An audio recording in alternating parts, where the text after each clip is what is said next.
Jadi ilmunya nggak cukup. Jadi untuk kita memperkecil kita punya resiko gagal, ilmunya itu memang harus ada dulu. Dan juga harus belajar dari kesalahan pebisnis lain. Banyak orang gagal itu karena dia gagalnya itu nggak mau belajar dari kesalahan pebisnis lain. Dia mau merasakan semua kesalahannya sendiri. Orang udah bilang kalau milih partner harus A, B, C. Orang udah bilang kalau cari investor harus A, B, C.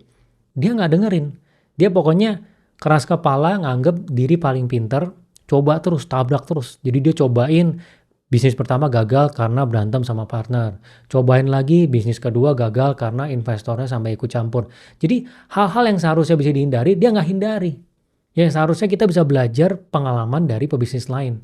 Gimana belajar ya? Banyak sekarang YouTube. Kita dengerin aja pebisnis yang dia podcast gitu, dengerin dia punya pengalaman. Oh, dia salahnya di mana? Atau misalnya di aplikasi saya Growin itu di bagian audio juga ada pebisnis kita interview kesalahannya di mana pada saat mulai. Jadi kalau misalnya kita udah denger dia salah di mana, kita nggak perlu ngulangin. Sedangkan kalau kita nggak denger, mungkin kita harus melewati kesalahan itu sendiri.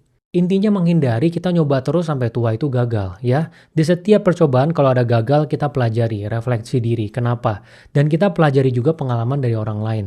Jadi waktunya kita bisa persingkat karena waktu kita semua ini terbatas loh. Kalian mungkin punya mindset, oh kita coba terus aja bisnis. Ya, nanti ujungnya pasti berhasil. Bener ujungnya berhasil.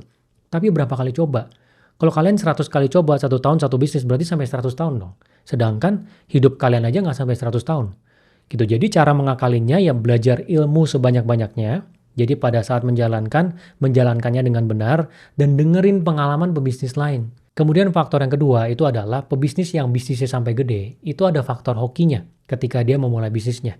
Dia memulai bisnis di momen yang tepat bersama dengan orang yang tepat. Ya, kita kalau misalnya lihat di tahun 2008, 2009, 2010, itu ada e-commerce yang dimulai, ada Tokopedia, ada Bukalapak, yaitu ada banyak yang dimulai.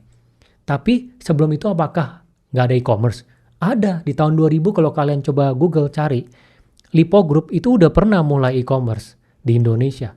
Tapi di Indonesia memang momennya belum tepat. Orang-orang belum terbiasa belanja dari online. Nah pada saat Tokopedia dimulai, Bukalapak dimulai, itu ada faktor hoki juga.